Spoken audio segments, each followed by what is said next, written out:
Hey everybody, welcome back to another episode of God Built This Podcast. I'm your host Maxine. I'm on episode 156.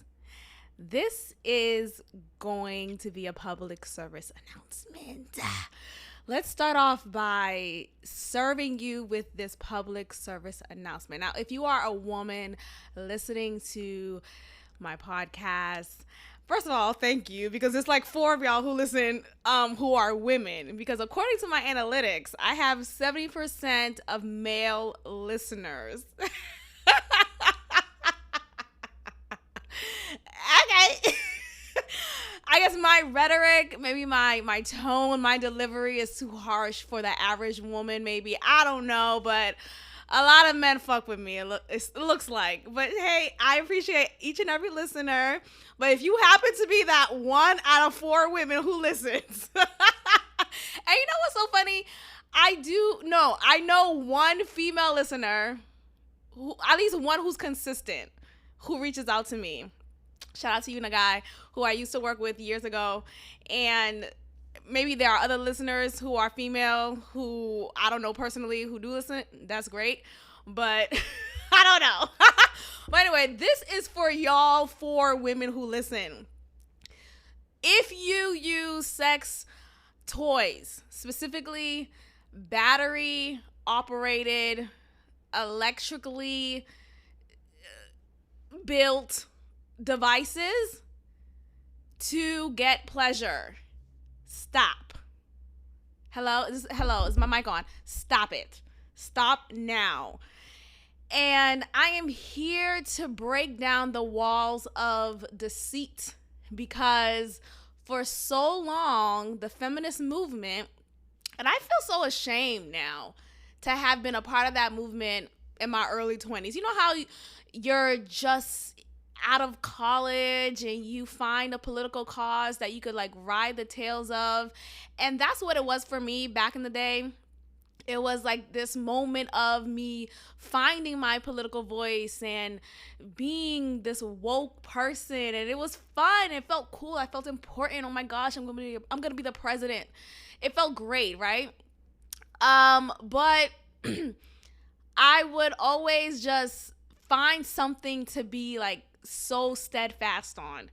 And one of the things that I would say, and this was also me in my earlier episodes of this podcast, I would say basically, masturbation is your birthright, pleasure is your birthright. And though that still is, I do still believe pleasure is your birthright, particularly for women, for men as well. But I'm saying like for women, I'm saying in a sense of, for so long, women have been oppressed to not feel or just embrace sexual pleasure because of religion, because of Puritan culture, because of Caribbean culture, because of this expectation for women to just be used as tools, as a way for men to only get sexual pleasure from, rather than women actually enjoying the sexual pleasure. So earlier in my podcast days, I would say masturbation is your birthright. Pleasure is your birthright. Sexual pleasure is your birthright. And though that is still the case, I still agree with that rhetoric. I am denouncing sex toys. Earlier on, I used to be in the bandwagon of supporting sex toys, as far as, particularly sex toys for solo pleasure. I was not really a fan of sex toys with a partner. Like, what are we doing? Does your dick not work? Like, what? Hello? Is everything okay? Like, I would rather not. I feel like it's me, you, and a robot together, and that's just weird, and I would rather not. I feel like a sex toy was only appropriate for when you are alone. There is no other human being around who you would like to give you sexual pleasure. And rather than using your fingers, you would use a device, because it could get you off easier or quicker or at a higher sensation than you ever experienced. The propaganda around sex toys is that you could get orgasms back to back to back to back. And then I think about it now and I'm like, why would you want that? Like, I don't know. Like, is that something that is natural? Now, let's be clear. Like, in sexual relations with a human being, it is obviously possible to get back-to-back orgasms. Maybe not like back-to-back, but say if you have sex with your partner 3 times a day, and the second time of your sex time with that partner, you do get an orgasm. And so, that is an example of getting orgasms more than once. I agree with that. But I think the difference is when you're getting orgasms from a battery operated toy and it's just back to back to back to back, it desensitizes your clitoris.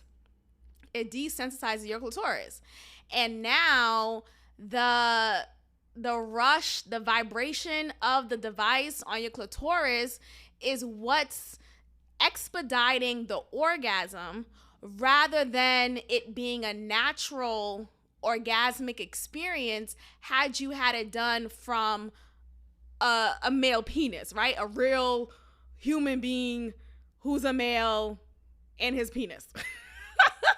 Okay, so I wanted to share this message with the 4 women who listen. I'm sure there's more women. I'm playing, but I did check my analytics a while ago. Mind you, I don't really check all of that. I just pod, I just talk. That's why I would really appreciate a business-minded, focused, analytical type of person to run some things for me, because I just want to talk. I just want to talk about topics that matter, that resonate with me, that make me feel like it needs to come off my chest. I don't want to look at the numbers.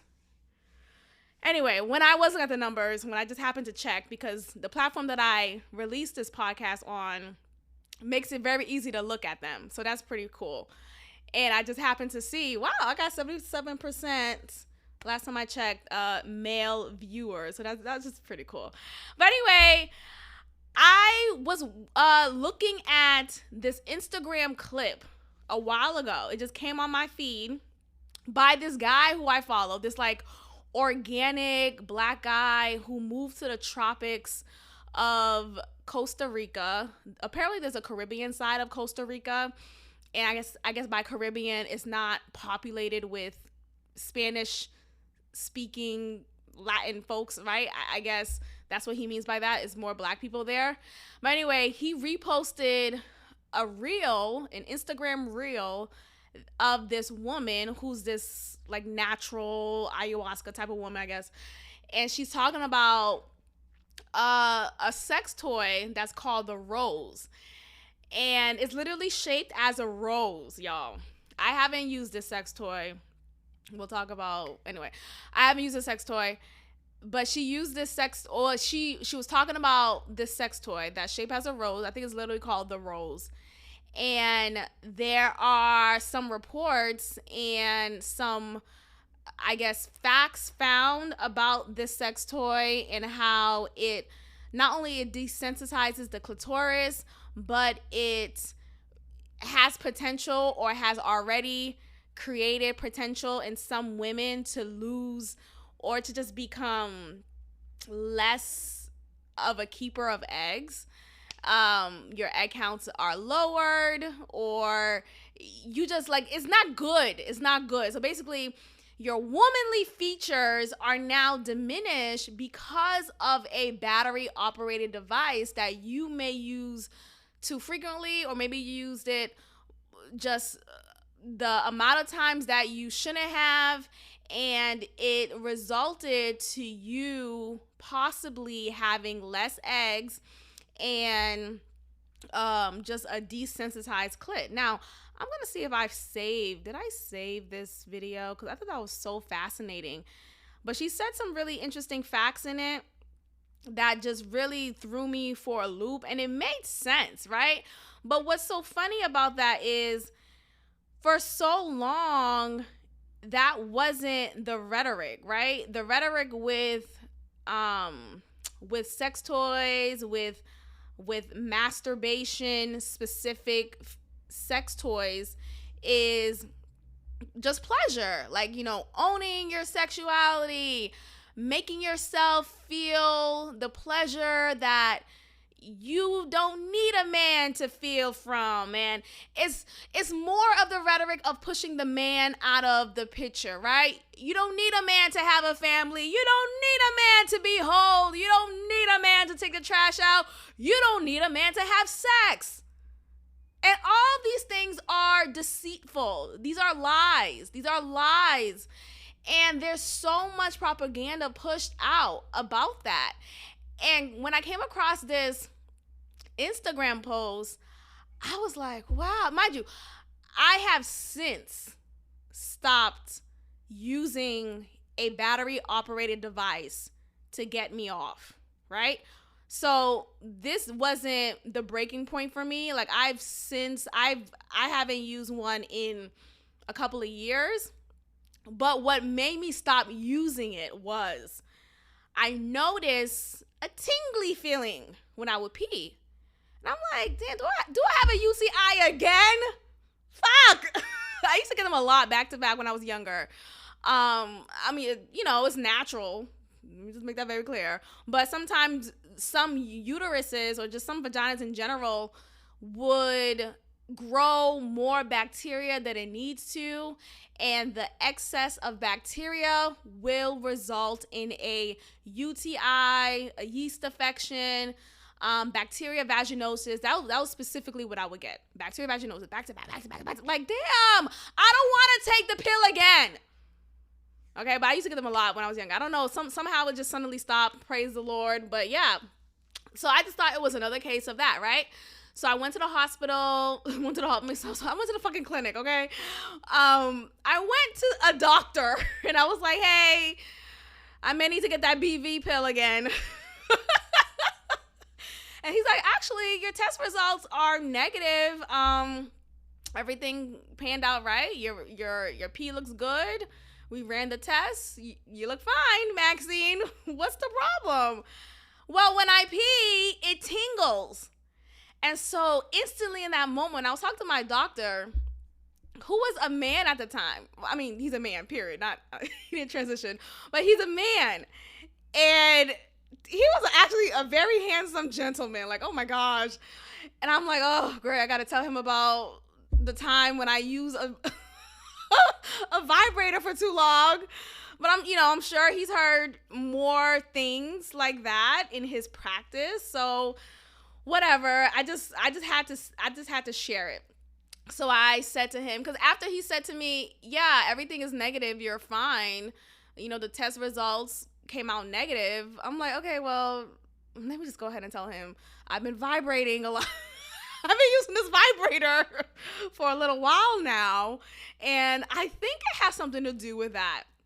So I did tell him that, and he didn't laugh. I don't know. I don't know. But anyway, I guess he held it in. I guess when you've been in the practice for so long, you know how to put that poker face on. But anyway, it's like when you're like me, being a teacher, there is such a thing as a stupid question. Like, what? If I told you already to go on page 22 and look for the piece of evidence that supports your answer on page 22, you asking me again what page to go on, that is a stupid question. Hello? I know we're not supposed to say there's no such thing as... I get it. I feel like the whole message behind that statement, there's no such thing as a stupid question, is really like, ask whatever. Someone in the room may have thought of that question, and what makes it... I get it, but just listen. And you wouldn't have had to ask me that same question because I've already given you the answer, right? Well, back to what I was saying. So I told the doctor that. I was like, I think it may have to do with my vibrator because I've been particularly putting it on my clitoris. And I'm just like, look, if you're gonna be my PCP, let's have this relationship. You gotta know what's going on. So I told him that. He said, oh, okay, that could very well likely be the reason for, the cause for your tingly sensation when you're peeing. He said it more eloquently and more doctor-like than that. And he suggested using lube next time. And I'm like, lube? I don't fucking use lube. Why am I gonna use lube by myself? The irony is I use lube a lot with my man, so that's great. But the point of what I'm saying is the battery devices should not go on your clitoris. It shouldn't. You could think you have BV again, bacterial vaginosis, because you're peeing with the tingly sensation, but it's really because of the 5th time you put that vibrator right on your clit. So, look, just don't do it. I think your hand is enough. It's sufficient. I also just I guess it's coming from a place of privilege. I just don't masturbate anymore. Not really. I can't recall the last time I did. It's been a while. My fix is fixed, right? The itch is scratched.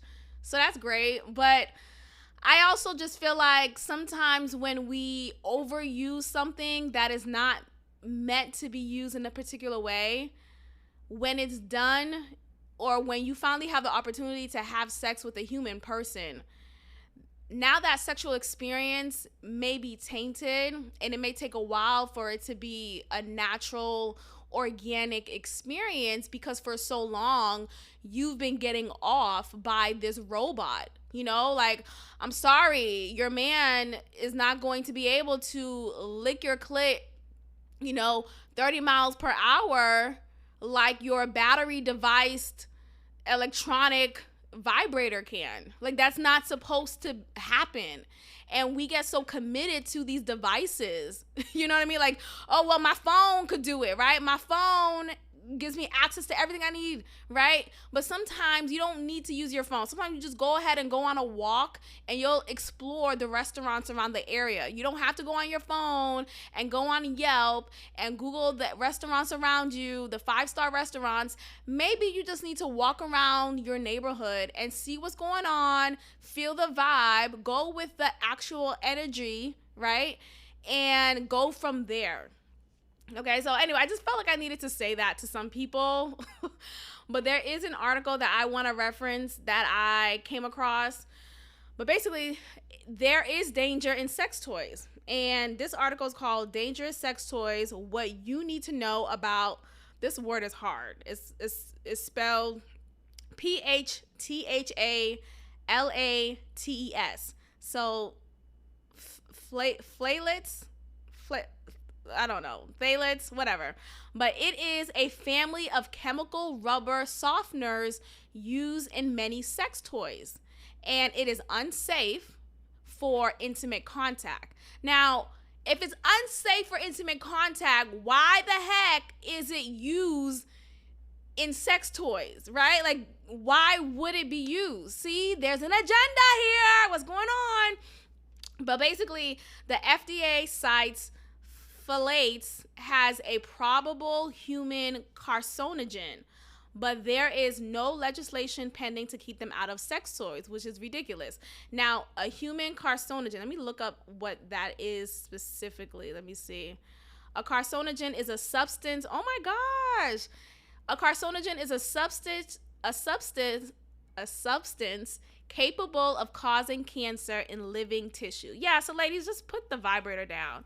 And I'm really mad at all of these sex toys being pushed out so casually on social media. And there's a lot of sex positive podcasts out that talk about sexual pleasure with the use of electronics, with the use of battery devices.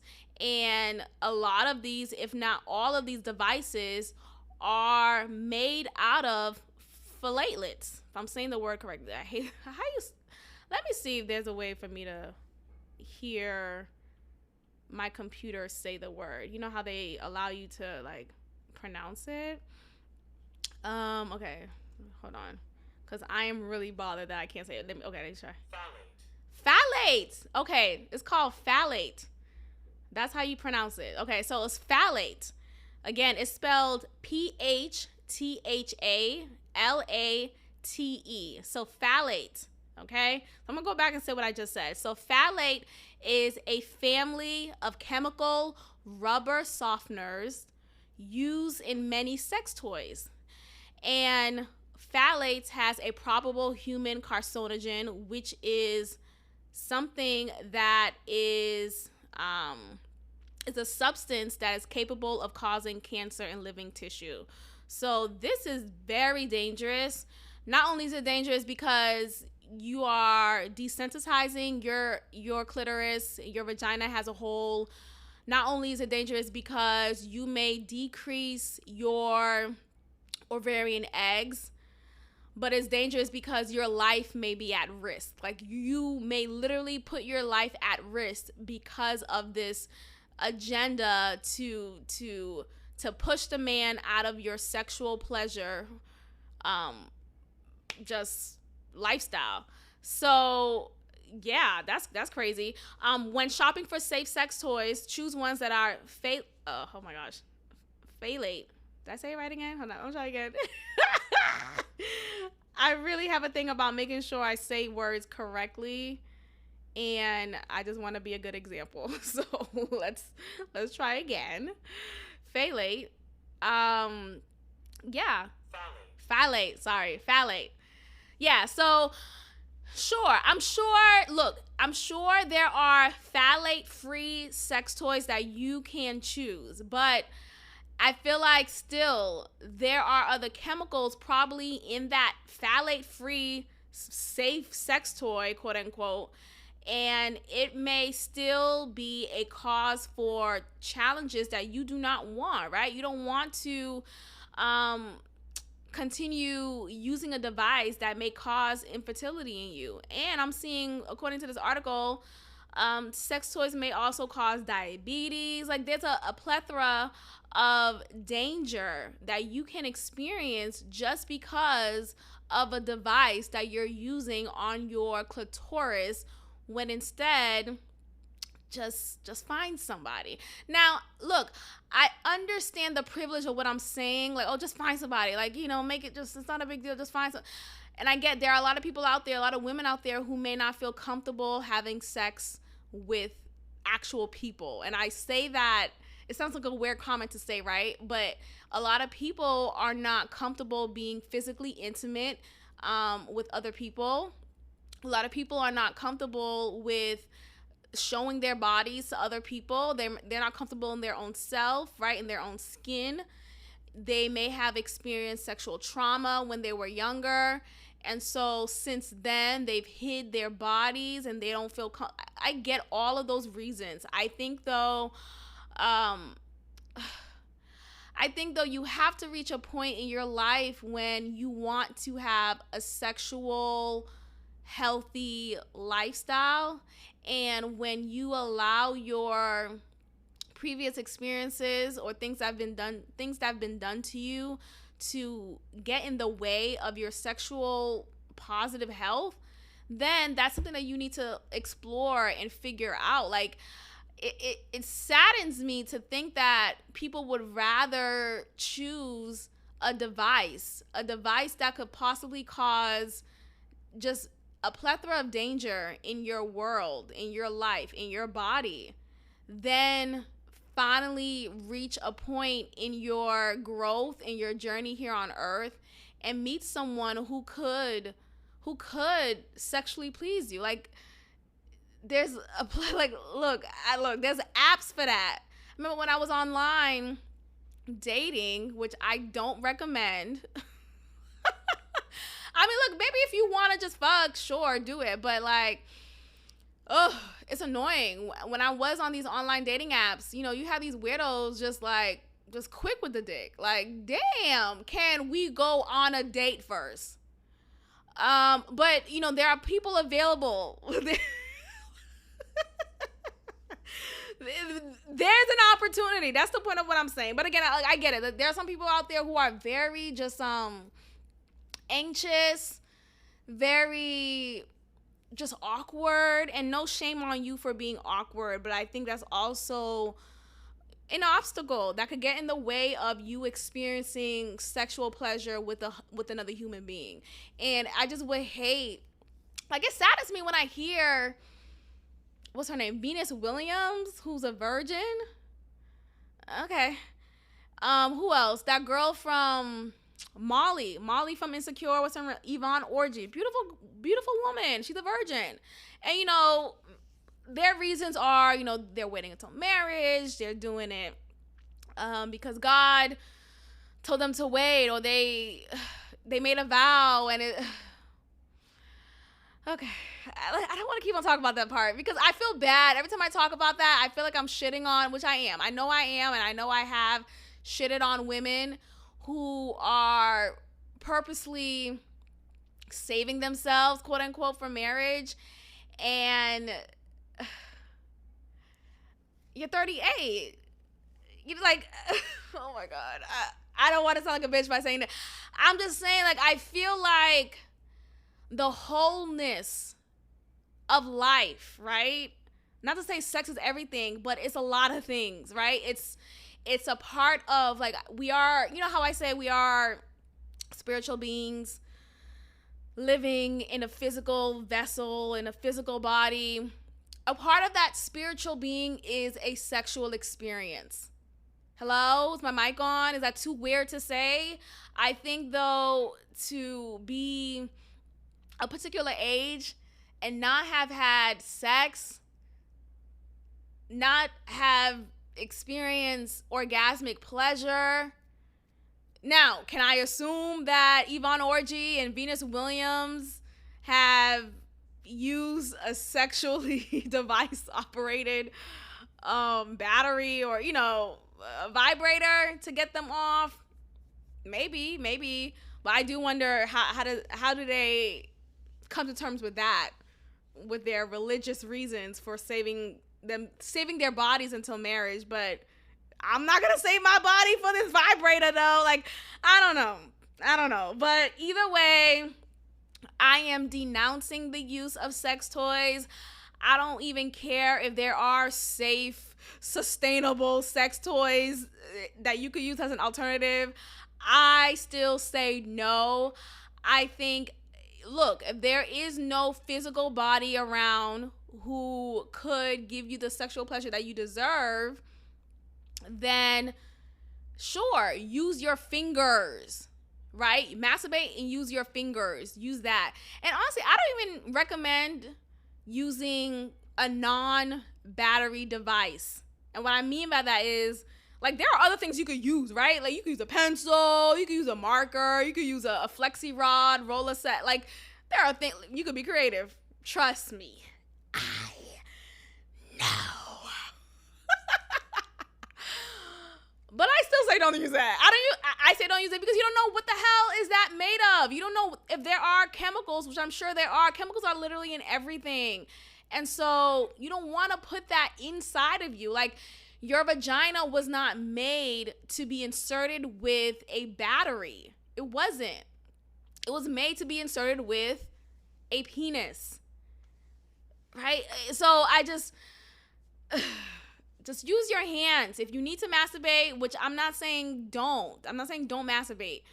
Because I still, again, believe pleasure is your birthright. But I just encourage to overcome any obstacle that may be in the way of you experiencing sexual pleasure with another human being. So that's my PDA for the women listeners out there. And even the male listeners. Look, if you have a female friend who may brag about getting off and having a drawer of batteries of devices that they use on their clitoris, you know, maybe talk to your friend and be like, hey girl, I mean, probably don't talk to your friend like that, but like, hey Jasmine, I came across this podcast episode of God Built This Podcast hosted by Maxine. Hey. And she shared that there are some dangers in using sex toys. Maybe you should take a listen. Just say that, because I think, look, for so long we're being deceived. We're being deceived. We're made to think that we don't need a man. Fuck these men. There's no purpose of men. And I'm just so sick of that rhetoric. And by any means, I will find reasons, but logical reasons, of course, to debunk that idea, because there is definitely a place for a man in every capacity. So I just don't put that device on your clitoris. Now, another propaganda that's being pushed out is I'm seeing a lot of edible drugs being used casually on TV, in physical surroundings, in my reality, like in real life. And I'm seeing a lot on TV. So there's a show that I watch called Real Housewives of Orange County. I used to watch all of the franchises for Real Housewives, but Real Housewives of New Jersey just kind of, it bored me, and I was tired of seeing Teresa with her veins in her neck. It just got too much. But anyway, I watched Real Housewives of Orange County, and in this season, in multiple episodes, in multiple scenes of an episode, okay, I see these women indulging in edibles, marijuana edibles, and they're casually taking it together. It's so casual because literally the cameras are filming it. Like, it's a part of the scene. It's a part of them getting drunk or, having a good time. It's like having a drink, right? It's like let's go to the bar, let's have a drink. We've already been not sensitive. We've already been embracing and comfortable with that image of drinking casually, going to the bar, just having a drink. I had a long day, I'm gonna have a drink. I am stressed, I'm gonna have a drink. I'm happy, I'm gonna have a drink. You're always having a drink, right? So that's been a normal thing to do. Now what's being pushed as normal are edibles. Edibles are being pushed as a casual drug to have. And I noticed in the introducing scene of this new thing, this new activity, is one of the housewives. Her name is Heather Dubrow, who's back on Real House.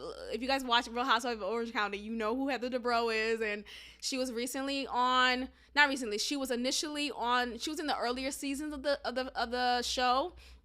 And she took a break from it, or they fired her, or whatever it is, and they brought her back for this season. And it was kind of what is it? Not a cliffhanger, but the opposite of one. It was an anticlimactic. Speaking of clitorises, no, it was very anticlimactic because her comeback was just like, why y'all had to bring her back? They should have brought Kelly Dodd back. Honestly, as annoying as she was, she got that entertainment on lock. Anyway, Heather Dubrow, who's very just like high class and very high class. She's talking to the ladies like, hey guys, I got these edibles. Now that they're legal, we could take them. Ooh, I don't feel guilty anymore. And she'll say it like literally, she specifically said, now that they are legal, we could take them, right? And so the idea is, oh, hey guys, look, it's legal. Let's take them, right? Green light. Let's go ahead and take them. Now, there's nobody in that scene was like, oh, I don't know, girl, I'm not into drugs, or, oof, I don't know, I'm not really into. No one was questioning it. Nobody was concerned. They just was so comfortable with it now because they're legal. And it just made me look at that scene and all of the other episodes that included that same activity of taking edibles as very suspicious.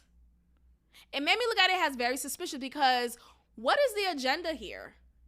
Why are you pushing for us to take edibles and take it in these casual settings?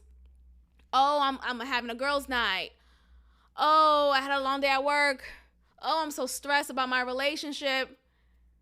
They're giving every reason. You can find any and every reason to take an edible. And because it's legal now, you should be okay with it, right? Everything is fine, right? So it just made me think about more of this message that I'm seeing more frequently, even online on Instagram. I'm seeing a lot of people, a lot of influencers are online influencing you to purchase a product, to sign up on this link, right? Because they get a profit for it and it's a business. And amongst these ads that I would see people, some of these influencers push edibles, and specifically microdosing. Now, let's get into what that is, because I just got introduced to that, not like in real life, right? But but the definition of that recently. And there's this actual show on Hulu, Nine Perfect Strangers, right? I think that's what it's called, with starring Nicole Kidman, and it's a fascinating show, and it focuses a lot on microdosing. So microdosing is the action or practice of taking or administering very small amounts of a drug in order to test or benefit from its physiological action while minimizing undesirable side effects. Now, it sounds good, right? Like, wow, you can minimize the undesirable side effects. Think about the side effects of marijuana, right? You're insanely hungry. You're paranoid. Your anxiety is now triggered even more. Now, if you could experience the good, quote unquote, the high, the sitting on cloud nine feeling when you're smoking weed, and not experience the side effects of anxiety being triggered, the side effects of paranoia, the side effects of insane hunger, then this is great, right? This microdosing thing is desirable. It sounds like it's something that I could do, and it's becoming this relatively recent phenomenon, and it's the popularity of it is allowing you to feel the psychedelic hallucinogenic effects, right? Now you're able to speak to your ancestors, or able to connect with your higher self. All of this speech that is being painted around microdosing. And look, on one hand, I do have a curiosity when it comes to stuff like that, when it comes to connecting to your higher self, when it comes to just being at peace. Maybe there's a message that you're missing, and when you're in your full sobriety, you're not connected more to your spirituals. Like, I get all the woo-woo nature. Look, many episodes ago, I was in that bag of like ancestor talk and new age wokeism. I was so into that until I had like an awakening. I forgot what exactly triggered that awakening, but I realized, again, new age, in my opinion, and from what I've just came to terms with on my own, it's deceitful and it's demonic. Look, I don't know. Maybe it's the me and me that grew up in the church, that grew up in Bible class, that grew up in VBS, Vacation Bible School, that is coming in and that is going against new age techniques. I can't be fully down with this agenda of pushing more of this be high and not be high and don't be sober thing, right? Be high all the time and don't be so. Now, I think about this verse in the Bible. Let me see if I could find it, because I don't remember it by heart, but I do know the Bible. Don't get me wrong. There's a specific verse that I want to go over that talks about the importance of being sober-minded, but there's several of them. But anyway, there's one that just came up, 1 Peter 5 verse 8. Be sober-minded, be watchful. Your adversary, the devil, prowls around like a roaring lion, seeking someone to devour. This is exactly the one that I was wanting to share with you all. What's important about this verse to me And again, I don't want to push anything down anyone's throat. Like, I respect people's individual beliefs and pathways in life. Like, I don't have look, I get it. Okay. Just listen to what I'm saying here. Like, you don't even have to be religious or be of the same like Christianity. You don't even have to be all of that. Just look at what's being pushed here. This idea that it's better to be high than sober, or it's better to be high all the time or most of the time than sober, is not okay. Like, you have to see the problem in that. What about me being sober is something that you want me to do away with? Why can't, because when you're sober, you're able to make wise decisions, right? You're able to be more aware of your surroundings, aware of what circumstances you're putting yourself under, right? Yet when you're high, when you're drunk, when you're inebriated, you are not able to make wise choices. You go in a car, you drive, you crash, right? And I know, when you smoke weed, you're safe. You don't drink and drive. I mean, you don't get in accidents when you're smoking weed. I get that argument. I get that. But I also understand that still, being high, though, there are other ways you can make poor decisions. And though smoking weed and getting behind the wheel is doesn't always result into getting into car crashes, I get that. But I still wouldn't feel comfortable getting in a car with someone who is high out of his mind. It's like, well, at least he's not drunk. Like, I wouldn't want it either way. But the point is, when you're inebriated, when you are not sober-minded, you are more vulnerable to be put in situations where you're putting yourself at risk for whatever poor decision that could be made in that point in time or in an upcoming point in time while you are still not of sober mind. So when I was watching this show, Real Housewives of Orange County, and I was seeing this in multiple scenes, and the point that Heather Dubrow, she started off the introduction of taking edibles by saying, hey, it's legal now. It really concerned me. Like, why are you saying that? Like, why are you saying that? Like, we're supposed to trust the government. Oh, the government says it's legal now. Let's go ahead and take it. Like, okay, next thing you know, crack is going to be legal now. Cocaine is legal now. Let's all take every drug and not question it. Look, again, I say this with, let me drink this water. Hold on. I get parched when I talk a lot. I say this with still curiosity. Like, you know how I'm so funny, yo. I'll be like, don't be not sober-minded, but I have curiosity. Look, my curiosity is, like, when it's not from, here's the thing. I'm interested in, like, ayahuasca, mushrooms, stuff like that for a specific purpose, right? For the purpose of, I don't know, maybe you've been experienced a lot of anxiety, or for a long time you've had battled with depression and you've heard great results with fighting depression because of a session of ayahuasca, right? Or mushroom intake help debilitate your anxiety symptoms. I think those two things could still be true. I think everything should be purposeful. And for me, though, when you see this push for be high all the time, take this drug, take that drug, take this drink, take that drink, that is what I'm not okay with. Okay, so that's the difference. Okay, so I am okay with microdosing or taking a specific drug specifically for a reason to better your mental health.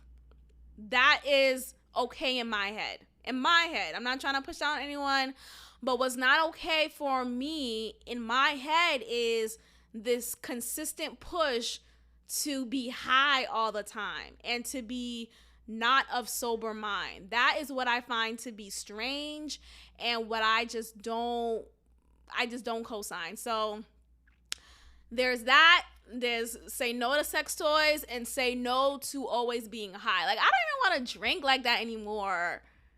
I just don't feel a purpose for. Ooh, this water's so good. I don't know. Like, I guess I'm reaching an age when I'm just like not impressed with the things that I used to be impressed with. Like, those pretty drinks that you will see when you're at a restaurant, or just the casualness that drinking alcohol bring when you're with your friends, when you're with your coworkers. Like, I don't care about that anymore. Like, what also turns me off about drinking is when I would see my peers, some people who I work with, they will always say, like, every day or every other day within a week, I need to go get a drink. Is it Friday yet? Is this time to get drunk? Like, okay. I just don't personally see the appeal anymore when it comes to drinking. Excessively at that. Like, there are some people who just don't know when to stop. For me, 1 drink is enough. 2 drinks maybe is max. But I also just hate the drinking culture where if you're not drinking to the extent that another person is drinking in a group, then you're being a sour wop, right? You're being a sourpuss. You're messing the vibe. Like, first of all, stop making me get drunk. Like, I don't know. I just don't really, it's just not interesting to me anymore. And also being that, I'm at a point when I really just want to preserve my body to the best of my ability. Like, there are things that I can't control, right? Like, I can't control every little thing in my body, what's going on internally with me. But what I can control is what I consume, how much of what I consume, right? And so for me, drinking alcohol and drinking it excessively specific, I'm not saying I'm never going to have a drink again. Like, I'll have a drink here and there, but it's definitely something that I do intentionally, and intentionally I haven't been doing it for a while now. Like, I haven't been drinking excessively. I was in Cabo, a few days ago, and I had 1 alcoholic drink. Literally, I had a mojito at that. Like, that, it was it. I had a tequila tasting though, so maybe that's another drink I had, but it was very short. And it was a part of a tour, so that was that. But it just didn't interest me. It didn't interest me at all. It was just an interesting, I don't know, I guess I reached a new point in my life where some things don't interest me the way that they used to. And it's also about, like, opening your mind to different ways to having fun. Like, you don't have to go about having fun only by getting drunk, right? Like, this idea of, I'm gonna get drunk tonight, I'm gonna have a good time, thinking that the only way to have fun is by being drunk. I think that is just a false way of looking at things. I had a lot of fun when I was younger. I never drunk when I was younger. Like, prior to me starting drinking when did I start drinking? My sophomore year in college. So, like, fun could still be had. I just, again, with this rhetoric of, like, always not being sober-minded and always thinking that in order to have fun, you have to be high, you have to be inebriated, you have to have something in your system. I remember being at this birthday celebration, and what was being passed around was edibles. These edibles, and in case you're not familiar with edibles, they're like little gummies. They could look like anything. Like, they could be chocolate bites, they could be bacon. Like, literally, edibles could be made and put into anything. It's just weed in a compact form. It's just weed not smoked. It's weed that's chewed, basically. And the difference with edibles and weed is that edibles, it gets into your bloodstreams quicker, and you are quick, like you could feel the high and the effect of that high more than you would if you were smoking weed, like faster than you would if you were smoking weed. So I think the difference with that is, okay, well, you get that feeling, you get that high. And that's the enticing part of it.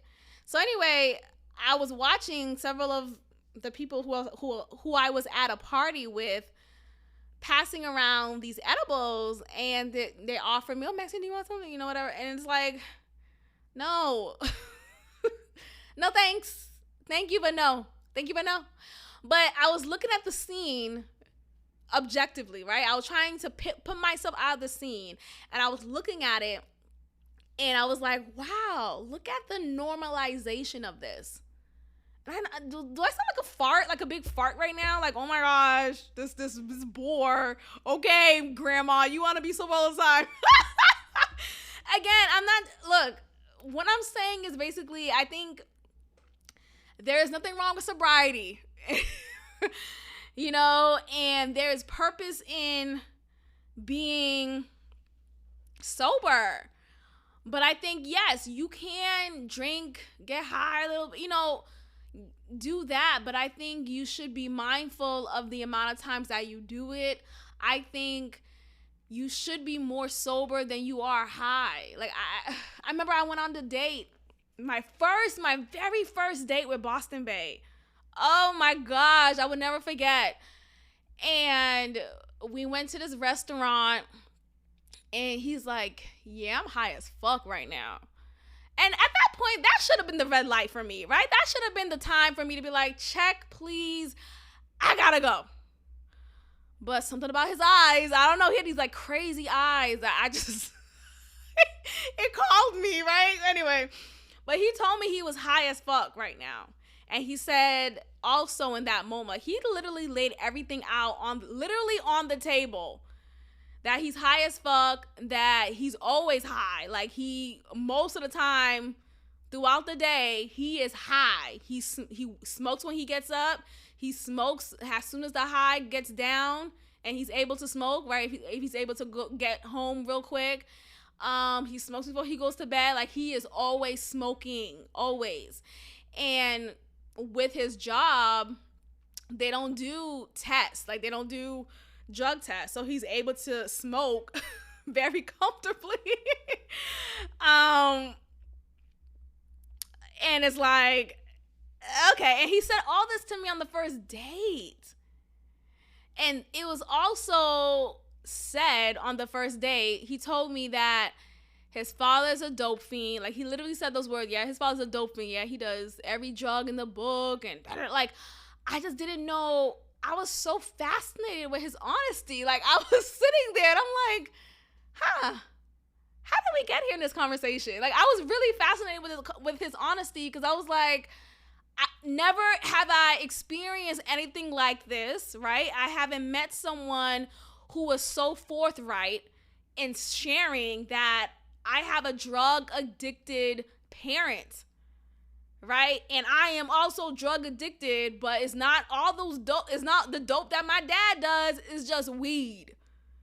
And I was looking at him as a case. And maybe I know that's one of the reasons why I stayed in that relationship, because I was just so fascinated with his story. I've watched a lot of documentaries and shows and movies of Black men who were abandoned by their father, or who had a drug addicted mother, or who had a drug addicted father, and who just grew up rough. And I never met anyone in all those years prior to me meeting Boston Bay who had that history, who had that story. Like, all the guys that I grew up with, like, came from the church. You know, I'm Haitian, so like the Haitian guys that I grew up around had very wholesome lives, like had both parents in the house. Everything was you know, just well and dandy. They did well in school, went to great colleges. Like, I grew up with some good guys. or like guys with good backgrounds. Not to say that you can't be a good guy if you had an absentee dad. I'm not saying that at all. I'm just saying like I grew up with guys who just didn't have that like broken home stereotype of black men that we see on TV. So when I met Boston Bay, he said all this on the first date. That should have been alarming for me, but I was just so fascinated. Like something about that just made me, it pulled me towards him because I felt like I could save him. I had this like superiority complex, this savior complex, like, oh, because I come from a good background, because I come from a like cookie cutter background, I could be a good influence to him. And now look, my cookie cutter, quote unquote, cookie cutter background is not absent from trauma, is not absent from pain and rejection and abuse and trigger. Like there's a lot, like you could come from something that stereotypically looks good and still have a fucked up result in some ways from it. So I'm not trying to discount that. But man, when you have someone who could, for the first time you meet someone of a complete opposite upbringing from you, it's like, dang, tell me more. Tell me more. So yeah, he hooked me in after that. Who knew? All it took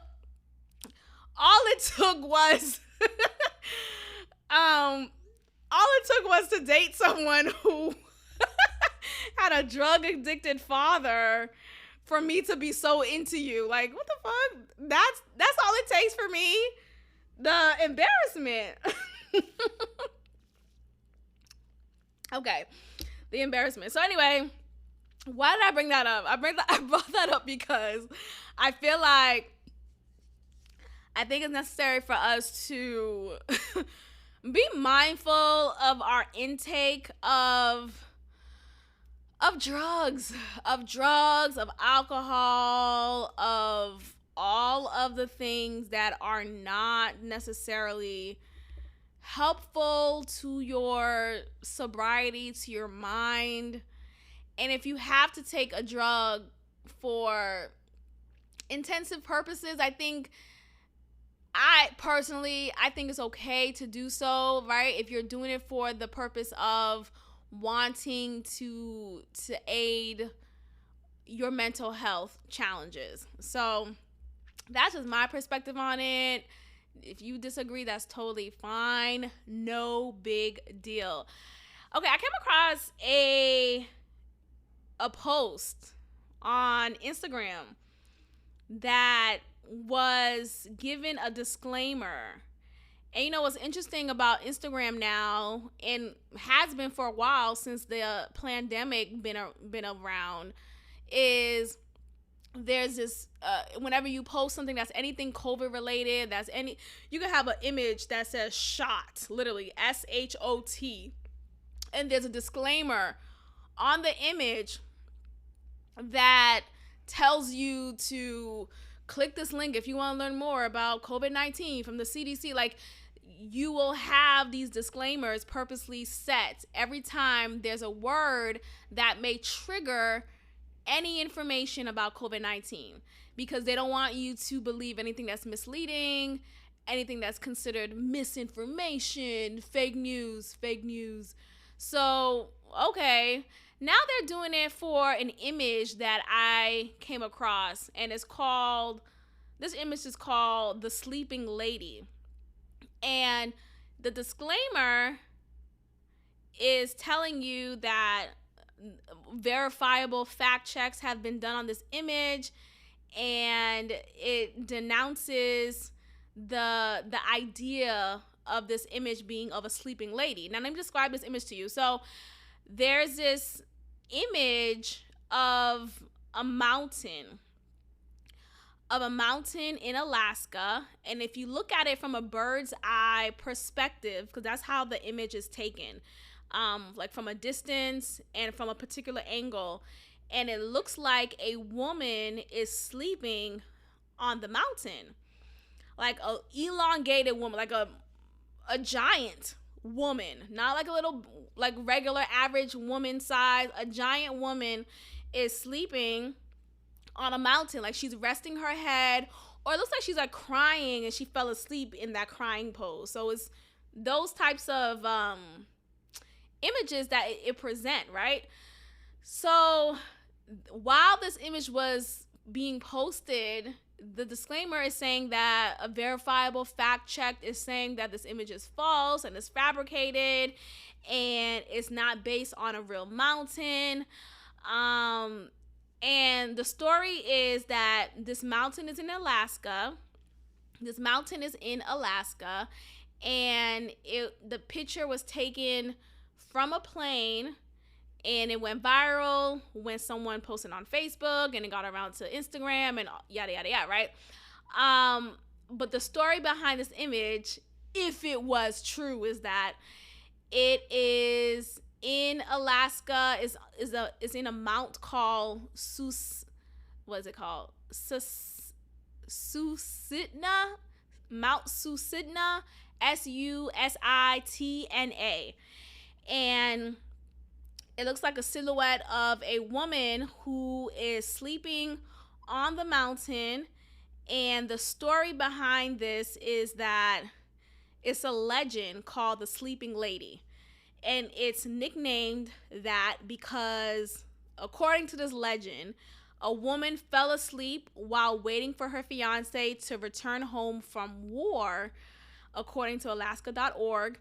And I guess her fiance never returned, and she just died in that sleeping position.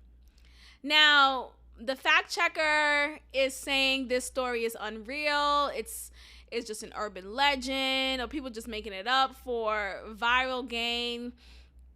But my question is, why was Instagram so quick to cover this image? Like, when I tell you the image was covered initially, like it was blurred out when I was looking at it on someone's Instagram story, and I had to click the link in order to look at the image in its fullness.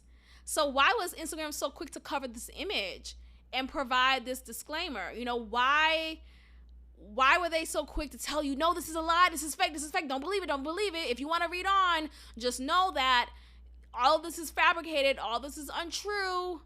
Like, is it a real image of a woman who was waiting for her fiance from the war to return, and he never returned, and she died in that pose? Like, is it that? I just wonder. You know, so like, why was that so? And this image looks so powerful. And look, again, things could be manipulated, of course. 2022, there's so many programs and devices that could be used easily to manipulate a particular image. I get that. But I also question, why were they so quick to say, don't believe it? Don't you dare believe it. Don't you dare consider this to be the truth. It just made me think about it, like, okay.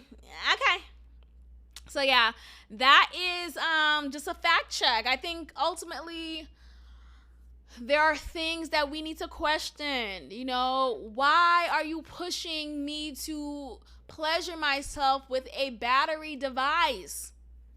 Right? Why are you telling me it's legal, therefore it's okay to take this edible? Because, hey, it's legal now. Be drunk, be high all the time. Why are you telling me this image of a sleeping lady on a mountain is untrue? Why are you so quick to tell me that? Like, why can't I explore the option of it possibly being true? Why is that so scary for you to take? Huh? Like, just question these things. I think sometimes we get so quick to believe and assume the public and the government, the news, and Daddy Fauci is correct. Like, we should believe them at all times. And that's not the case. Not the case at all. Speaking of questioning things, let's talk about bad vegan. My God, today. Now, a part of me, I watch things with sympathy. I really do. I try to connect and understand how one could be manipulated by a con artist, by someone who is pushing this alternative reality upon another person for his financial gain. I try to look at everybody with sympathy. And while I was watching this documentary, this four episode docuseries, Bad Vegan on Netflix, check it out if you haven't yet.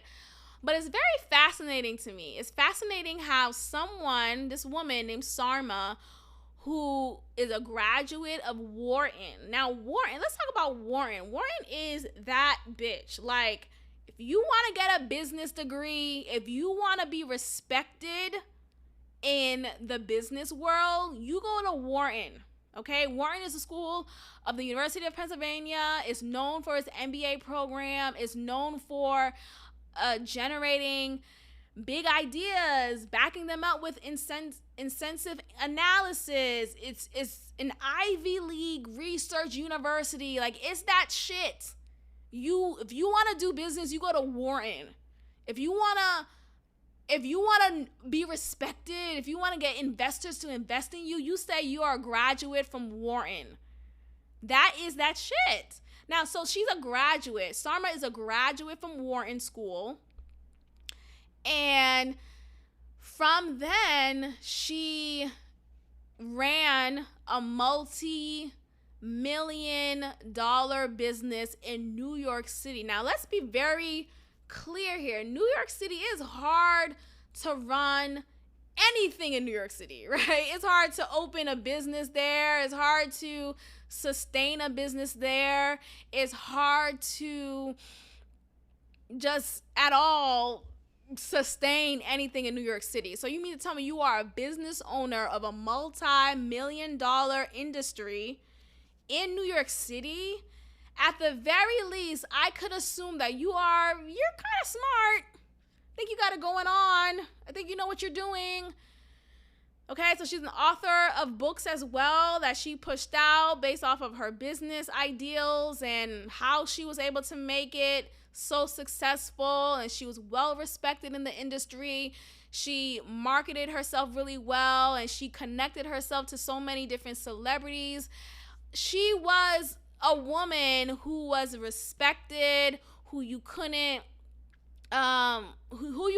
get one over, basically. Like, you couldn't trick her in the business field at all. But what you can trick her in is the field of love. What you can trick her in is this hope and this idea of love. Now, there's this like push of why we painting her to be this victim. Like, she should have known better. She's obviously smart.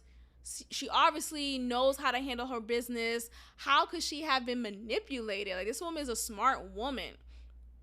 I think two things could be true. I really do. I think you could be smart in your business, but you could be a fool in love, right? You could be smart in your business handlings, but you're vulnerable in love, and you were never given an opportunity to fall in love, and finally you have this hopeless romantic situation that happens in your life, and you want to just go for it.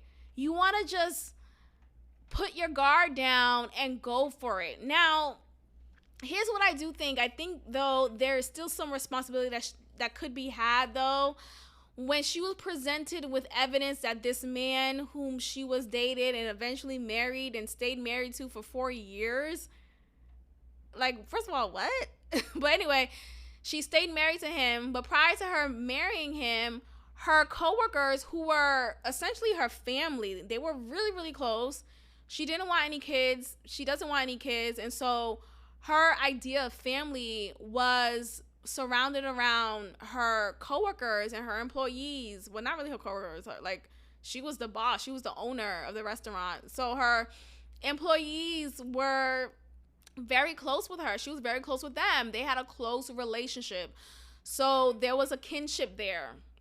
And they presented to her that, hey, the man that you're dating, he was arrested several times. And they just did a simple Google search and found his mugshots and found what he was arrested over and how he impersonated a cop and how he was arrested for fraud charges and all of these things that should have been enough. I just think for me, though, it's one thing to be a fool in love where, like, I don't know, he's only talking to me type of thing, right? I get that, right? But, like, I think when it comes to money, I will never, like, I can't be a fool by that. Like, I think instantly the high that I'm in with you, if you suddenly tell me this crazy ass story, your account got frozen and you can't access your cards anymore because the enemies are after you, like, something's gonna rise up in my inner being and I'm gonna be like, nigga, what the fuck are you talking about? Huh? And now you need $5,000? Huh? I need $5,000. Can we start there? But, like, I don't know. I think when money comes in the situation, in my opinion, in previous relationships that I've been in, like, that always rubbed me the wrong way. Like, I don't like when men, I remember when I went on this date with this guy. Oh my God. This is why I said don't do online dating, because it's a lot of weirdos.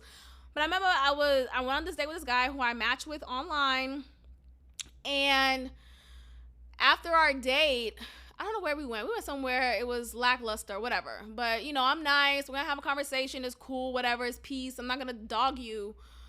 I remember on my way home, though, he texted me, and he's like, hey, I had a really good time with you, and I was just wondering if you could give me $40 or something so I could gas up my tank. I'm running low right now, and I need enough gas to get me to work the following day. I'll pay you back. And I read that text message, y'all, and I was like, block. Like, hello? Is the mic on? That was enough. It was even like, oh, let me have a conversation with him. Let me help him out one time. Like, I got you. Like, what? Nigga, how dare you? Like, it just doesn't even, like, I just can't get past it. Like, I just also feel like men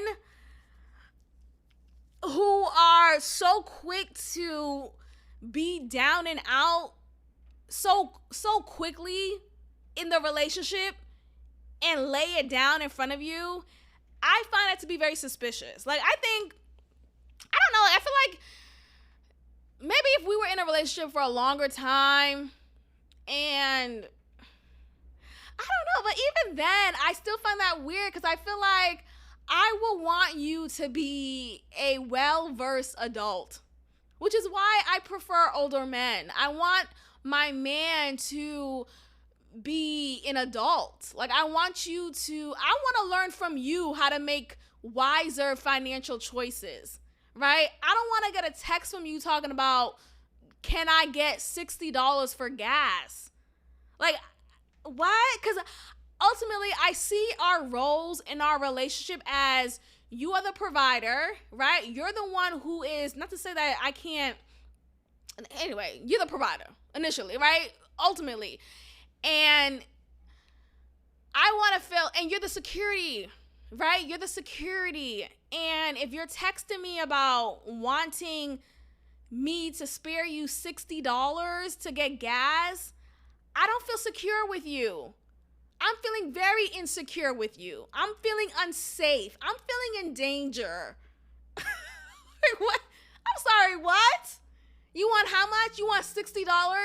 And for him to instantly ask me that after meeting me and talking to me for a couple of weeks, I'm sorry, you don't have friends in your life who you've known much longer? You don't have an ex-girlfriend who you can reach out to, if any? Like, what was it about me that you felt the need to ask me for money. Like, where is the ego? Sometimes an ego is necessary. Seriously, like, where is the ego? Where is the gall? Where is the audacity?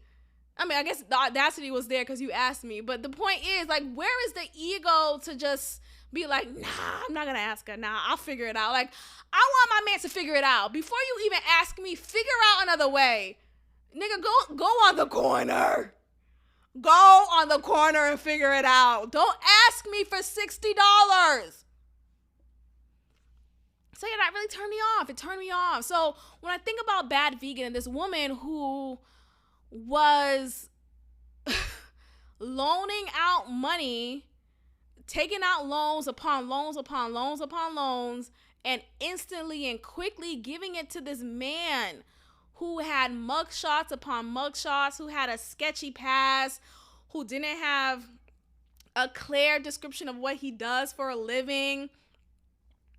That would have been enough for me. Like, I just don't, like, you're not going to fool me in love. I mean, you're not going to fool me in money, like, in the money scheme of it all, right? I don't know. That's just so weird to me. So her getting fooled by that, it just makes me wonder, like, dang, girl, were you really that smart? Like, sometimes people could be textbook smart. You know, you're smart in this field, right? You're good with words and numbers and math and stuff like that. But when it comes to your feelings and your heart, she's a fool. I think that it sounds off, right? We could be quick to like joke about that, and it's funny. I'm a joke about it too, but I think this is the case of someone possibly just being smart in one area and a fool in another. Like, I think that's also a thing. But there's also something that I read about, and also in the documentary, I think in the last episode, some of her friends who were her employees said her marrying this guy was never for love. Like, she married him for financial gain. He promised her a specific life, right? The description of this documentary said that he promised her that he could make her dog immortal. Like, he could make sure her dog lasts forever. But I really don't remember any point in the episodes was that a focus. Like, I really don't remember that. I just remember reading that and people saying that, but maybe I missed it. But anyway, that made her draw closer to him because she really loved her dog. You know, white people and their dogs. Like, okay. But she really drew closer to him because of that. And that made her feel more trusting of him. And there was, like, I guess she believed that he did have money anyway because he did presented some transactions to her that confirmed, quote unquote, his wealth. So her marrying him was this security that she wanted to secure, right? She wanted this financial security, even though she was already a woman who come from a prominent financial background. She had debts that she needed to pay back. And these debts came from her businesses. And so maybe in her head was, look, I'm going to marry this guy. We're going to make money together. I'll use this money to pay down my debt and, you know, go from there. But her marrying him, apparently, according to many of her friends, quote unquote, her employees, was specifically for financial gain. She did not marry him for love. You know, and in the documentary, you see her saying that they didn't live in, like, they didn't stay in the same bedroom. They had separate bedrooms. And honestly, he wasn't even an attractive man. Like, he didn't appear to be like the images she saw him as online. They met online through a game app. And so, like, yeah, so, like, I think maybe she was being a business-minded woman and married him for business gains, and it just fell down to the wayside. You know, so, you know, that could be true as well. So it could either be that, or she did marry him really believing his lies and fell for it because she was very vulnerable in that area. Although she's smart in other areas, she's not so smart in this one. Like, it could go either way. But anyway, it's fascinating. It's worth a watch. And yeah, I just, the last question I really have for her is, I just don't understand how these white women could easily get money like that. Like, she wanted $90,000, she got it by Thursday. She needed $100,000, she got it by Saturday. Oh, she needed another $5,000. Oh, that was easy. In a couple of hours, she got it. And this was the same thing with Tinder swindler. You have all those women who he swindled. They were able to easily get money like that. And I'm over here like, how can I increase my credit line? I'm trying to call Capital One like, hey, can I get a line increase? Can I get an increase in my credit line? I'm trying to get more money on this card. The fuck? And you mean to tell me this white woman was able to get $20,000 by Thursday? I've been trying to get a line increase for the past 2 years on this card. Capital One, what is going on? I don't know. And look, I think ultimately being white is a profitable currency. And there are legit examples that support that. I mean, damn, to be white in America, or to just be white, to be white in Russia, to be white in the Ukraine. Fuck, like, you could get money like that simply because you look accountable. You look like someone who is deserving to have this amount of money. It's just really, it's ridiculous. But yeah, God bless that woman. God bless that one. But anyway, let's go ahead and end it here. Thank you so much for listening to another episode of God Built This Podcast. If you would like to sound off on any topics that I've discussed, click the link in the bio where you see insert, or there's a voice message link. Click that link and you can sound off for a minute long to any topics that I've discussed, and I will feature that voice message on a future episode. So yes, thank you guys for listening, and I will check in with you guys next time. God bless. Thank you for tuning in to another episode of God Built This Podcast with your host, Maxine. Be sure to leave a review, give me 5 stars, and of course, subscribe. Also, follow God Built This Podcast on Instagram at God Built This Pod. God bless.